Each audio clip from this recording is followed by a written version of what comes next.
1 अप्रैल से नए वित्त वर्ष की शुरुआत हो चुकी है और यही सही वक्त होता है जब आप एक बेहतरीन प्लानिंग करके ना सिर्फ टैक्स बचाएं बल्कि अच्छा रिटर्न भी पाएं। लेकिन उसके लिए आपको करना क्या होगा? बस आपको करना होगा बिजनेस टुडे को फॉलो। तो चलिए शुरुआत करते हैं। इस वीडियो के जरिए मैं आपको ऐसे 10 टैक्स सेविंग इंस्ट्रूमेंट बताऊंगा जिसके जरिए आप ना सिर्फ टैक्स बचाएंगे बल्कि अच्छा रिटर्न भी पाएंगे। तो सबसे पहला point PPF, public provident fund, जिसके बारे में हम सब जानते हैं। तो ये एटीसी के दायरे में आता है। सालाना 1.5 लाख तक का आप इसमें निवेश कर सकते हैं और इसके 2 बड़े फायदे हैं। पहला, पोस्ट ऑफिस स्कीम जो है, और दूसरा एफडी, फिक्स डिपॉजिट, उससे उन स्कीमों से ज़्यादा इसमें रिटर्न मिलता है। दूसरा, जब ये स्कीम मैच्योर होती है तो उससे मिलने वाला ब्याज जो है वो पूरी तरीके से टैक्स फ्री होता है। दूसरा, एनपीएस, नेशनल पेंशन स्कीम, तो ये जो है ये एटीसी के दायरे में नहीं आती। इसमें आप अतिरिक्त 50,000 रुपये तक का निवेश कर सकते हैं। अगर मैं आपको ऐसे समझाऊं कि एटीसी में आपने 1.5 लाख रुपए निवेश किए और एनपीएस में आपने अतिरिक्त 50,000 रुपये निवेश किए, यानी साल के आप 2 लाख रुपए तक का निवेश करके टैक्स बचत कर सकते हैं। अब इसके बाद मैं बात करता हूँ एलआईसी की। ये भी बहुत ज़्यादा पॉपुलर है, टैक्स सेविंग इंस्ट्रूमेंट है। तो इसमें ये भी एटीसी के दायरे में आती है। इसमें भी आप साल के 1.5 लाख रुपए तक का निवेश कर सकते हैं और अच्छा रिटर्न पा सकते हैं। अब हम बात करते हैं ईएलएसएस की, इक्विटी लिंक सेविंग स्कीम। ये जो है इक्विटी से लिंक होती है स्कीम और इसमें शानदार रिटर्न की गुंजाइश होती है। और पिछले साल के आप अगर ट्रैक रिकॉर्ड उठा के देखें तो उसमें एक अच्छा खासा रिटर्न मिल रहा है। लेकिन इसका लॉक इन पीरियड होता है, वो होता है 3 साल का, और ये भी एटीसी के दायरे में आती है। सालाना 1.5 लाख तक का आप इसमें निवेश कर सकते हैं और टैक्स छूट पा सकते हैं। इसके बाद आती है नेशनल सेविंग सर्टिफिकेट।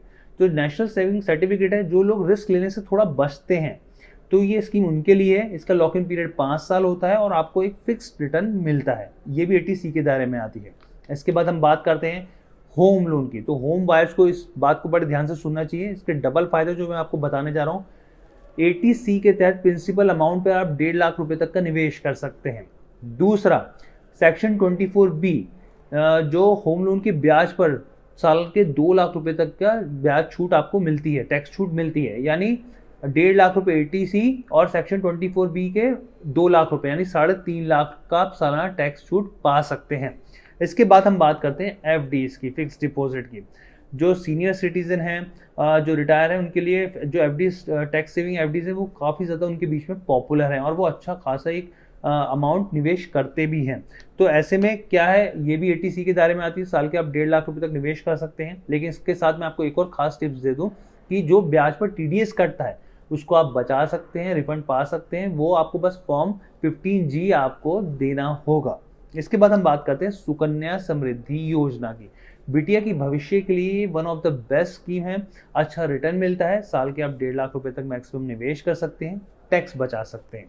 इसके बाद बच्चों की ट्यूशन फीस की बात आती है। अगर आप नौकरी पेशा हैं, आपके 2 बच्चे हैं, आप स्कूल की फीस पे जमा करते हैं, तो ट्यूशन फीस पर रिबेट पा सकते हैं। जमा करके आप साल के 1.5 लाख रुपए तक की टैक्स छूट ले सकते हैं। उसके बाद आखिरी, जो हमारे बचत खाते होते हैं, यानी कि जो हमारे सेविंग अकाउंट्स होते हैं, उस पर भी ब्याज मिलता है। जो भी रकम आपने डाली होती है उस पर ब्याज मिलता है। तो उसके भी 2 तरीके हैं उसमें टैक्स बचत करने के। पहला, जो 60 साल के से कम उम्र के हैं, वो 10,000 रुपये तक की उस पर टैक्स छूट ले सकते हैं अगर आपका ब्याज 10,000 तक का है। और जो सीनियर सिटीजन है, अगर आपका 50,000 तक का ब्याज आ रहा है तो वो भी पूरी तरीके से टैक्स फ्री है। कैसी लगी आपको वीडियो, हमें ज़रूर कमेंट करके बताइएगा। और बिजनेस से जुड़े हर एक अपडेट को जानने के लिए, समझने के लिए देखते रहिए बिजनेस टुडे। वीडियो पसंद आया तो हमें लाइक, कमेंट, शेयर और सब्सक्राइब जरूर करें।